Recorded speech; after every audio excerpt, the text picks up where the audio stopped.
Hi there, this is Eric Easton with Easton Horsemanship. I wanted to share with you today a little information on tying a horse.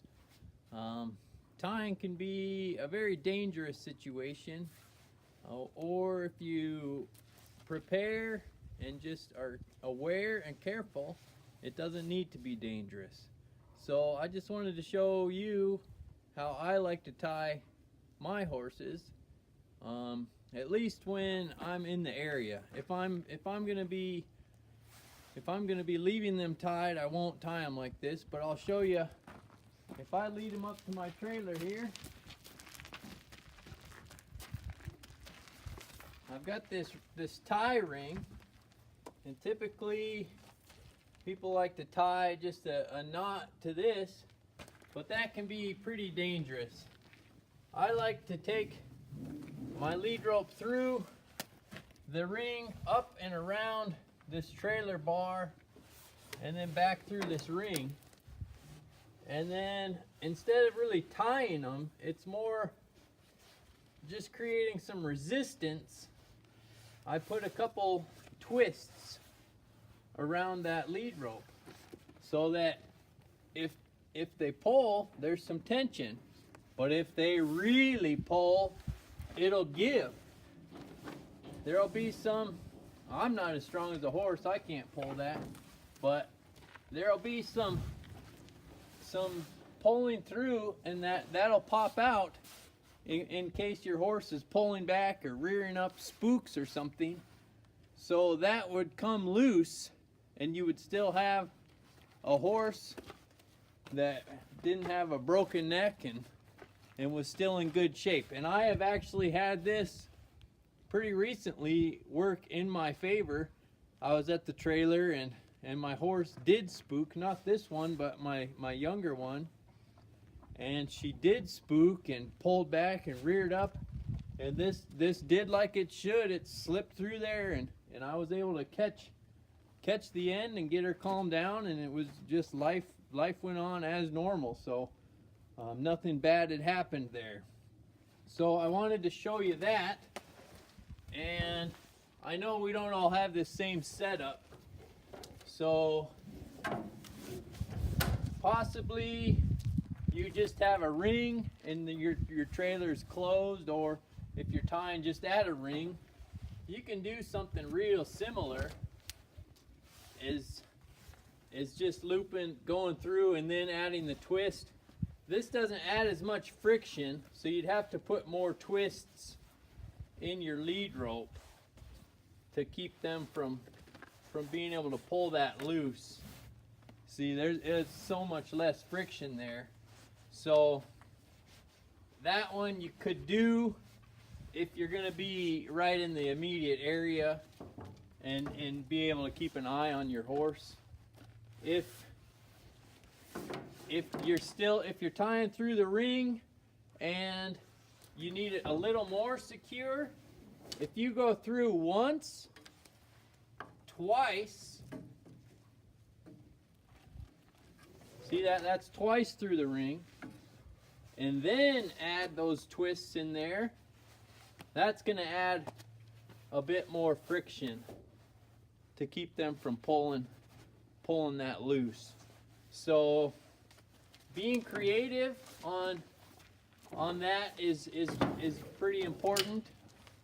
And be sure when you do tie them that you tie them with a fairly short lead. I don't like them to get their nose to the ground. That's kind of the deciding factor on how short to tie them. If you tie them too long, they can get into too much trouble. They could walk around the end of this trailer here. If he came around the end of this trailer and he was tied up here, this rope could get caught up on certain things on the other side of the trailer, and that can cause a horse to get pretty well spooked. So, and then I'll just show you. You probably know this knot.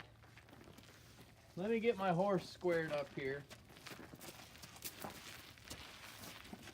So then you probably are familiar with this knot. This just kind of the safety knot. You go through and then you go under, push your rope through so there's a loop, and then you come through with another loop, and then you can just make a few of these where you just keep pushing a loop of the lead through, and you make kind of a daisy chain here, and then just leave it like that. I wouldn't put that last lead through. That's a bad idea. But if you leave it like this, then if something happens, if he's freaking out, you can just pull it all loose real quick. So you probably know that knot, but I just thought I better show it to you in case you hadn't. And remember, when tying a horse, tying high is always better than tying low. If you're tying low, if say you had something to tie to like a hitching post, they're typically about waist high, so they're pretty low. And if you go to tying around those, a horse can get a lot of torque by lifting up and pulling back or something, and can break the hitching post.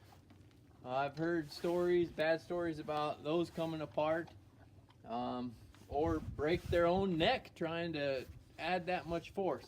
So the higher you can tie, the better. So if you don't have a very good ring, just going around this bar, like we were saying earlier, once, twice, and then put a couple twists in there.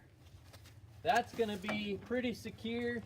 He'll have a hard time when he hits the end of that rope.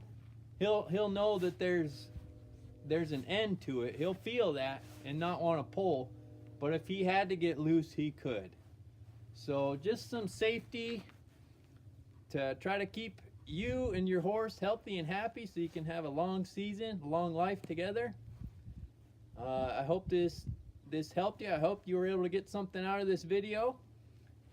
Be sure to check back eastonhorsemanship.com for updates and happenings and further details with what I'm doing. And if you need help with your own horse, reach out. Go to my website and you can schedule a lesson, and I'd love for you to come out. Love to meet you sometime. So until then, thank you.